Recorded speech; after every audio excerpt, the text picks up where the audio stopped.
రామోజీరావు గారు పత్రిక యజమాని కానీ ఆయన జర్నలిస్టు కాదు అనేవాళ్ళు ఉన్నారు. దాని మీద మీ కామెంట్? అది అసలు చాలా దుర్మార్గమైనటువంటి విమర్శ అండి. జర్నలిజం పట్ల కనీసమైనటువంటి అవగాహన ఉన్న వాళ్ళు ఎవ్వరు కూడా ఈ మాట అనరు. ఇట్లా అన్నారంటే వాళ్ళకి అవగాహన లేని వాళ్ళు అయి ఉండాలి, లేదంటే ఒక వాళ్ళు ఏమనాలి, అసూయ, దుర్బుద్ధి, దీంతో బాధపడే వాళ్ళన్నా అయి ఉండాలి. లేకపోతే అసలు ఆయన పొద్దున 4 గంటలకు లేస్తారండి, తెల్లవారుజాము 4 గంటలకు లేస్తారు. లేచిన దగ్గర నుంచి రాత్రి పడుకునే వరకు ఆయనకు వార్తలే ఉచ్ఛ్వాస నిశ్వాసాలు. ఆయన తెలుగు, ఇంగ్లీషు, జాతీయ స్థాయి పత్రికలు, అంతర్జాతీయ స్థాయి పత్రికలు, ఛానల్స్ నిత్యం ఇది అవుతుంటాయి. ఆయన రూమ్లోనండి ఇట్లాంటి టెలివిజన్స్ ఒక 16 టెలివిజన్ ఛానల్స్ అట్లా ఉంటాయి. ఎప్పుడు ఏది కావాలంటే అది పిక్ చేస్తూ ఉంటారు. నిత్యం వార్తలే ఆయన ప్రపంచం అండి. ఈనాడు ఆయనకి ఎన్ని సంస్థలు ఉన్నా ఈనాడు ఈటీవీలు అంటే ప్రాణం. 80% సమయం దానికే వెచ్చిస్తారు. సో అందుకని ఆయన అసలు చీఫ్ ఎడిటర్ కాదు, యజమాని, కేవలం పెట్టుబడి పెట్టినటువంటి వ్యక్తి అంటున్నది దుర్మార్గమైనటువంటి ఆలోచన. ఆయన ఎడిటోరియల్ అండి పొద్దున్నే బ్రీఫింగ్ ఇస్తారు, చాలా ఖచ్చితమైనటువంటి సమయానికి బ్రీఫింగ్ ఇస్తారు. మాకు ఒక టీమ్ ఆఫ్ ఎక్స్పర్ట్స్ ఉంటారు. వాళ్ళకి బ్రీఫింగ్ ఇచ్చి అది రాసిన తర్వాత అనేక సార్లు మార్పు చేర్పులు చేసి తుది ప్రచురణకు అది పంపిస్తారు. ఇట్లానే కార్టూన్ అండి, కార్టూన్లు కూడా ఆయనే సెలెక్ట్ చేస్తారు. రోజు శ్రీధర్ లాంటి ఒక గొప్ప కార్టూనిస్ట్ కూడా ఒక్కొక్కసారి 8 నుంచి 10 కార్టూన్లు వేస్తారు. అందులో ఒకటి సెలెక్ట్ చేస్తారు అనేక మార్పు చేర్పుల తర్వాత.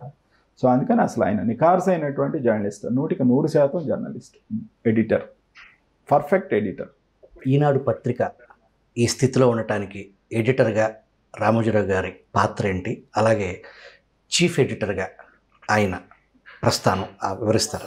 రామోజీరావు గారు ఒక విశ్వవిద్యాలయం అండి. ఈనాడులో 500-600 మంది సంపాదక సిబ్బంది ఎప్పుడు ఉంటారు. సో ఆయన వాళ్ళందరినీ ఒక నిత్యం ఒక ప్రేరణ కలిగించి మోటివేట్ చేసి ఆయన ఎప్పుడు పరుగులు ఎత్తించేవారు. ఆయన దేశ విదేశీ పత్రికలన్నీ చదివేవారు, అవన్నీ కూడా నేర్పేవారు, తెలుసుకునేవారు. ఇదంతా కూడా ఆయన నార్ల వెంకటేశ్వరరావు చాలా ప్రసిద్ధ సంపాదకులు. తెలుగునాట ఒక వటవృక్షం. ఆయన చెప్పేవారు, ఎడిటర్ అన్నవాడు బిడియము పోయినా ధాటి తగ్గు వృత్తి ధర్మమందు.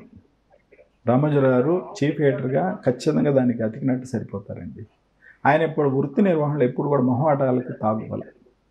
అప్పుడు చాలా నికార్స్గా వ్యవహరించారు. ఎక్కడ లోన్ అయ్యేవారు కాదు, ఎక్కడ ఏ ఇది వచ్చినా కూడా లోన్ అయ్యేవారు కాదు. సో ఆ విధంగా ఆయన నిభాయించారు. ఇది సరే, చీఫ్ ఎడిటర్గా ఆయన సంతోషపడేవారా, సంతృప్తి చెందేవారు అన్నారు కదా.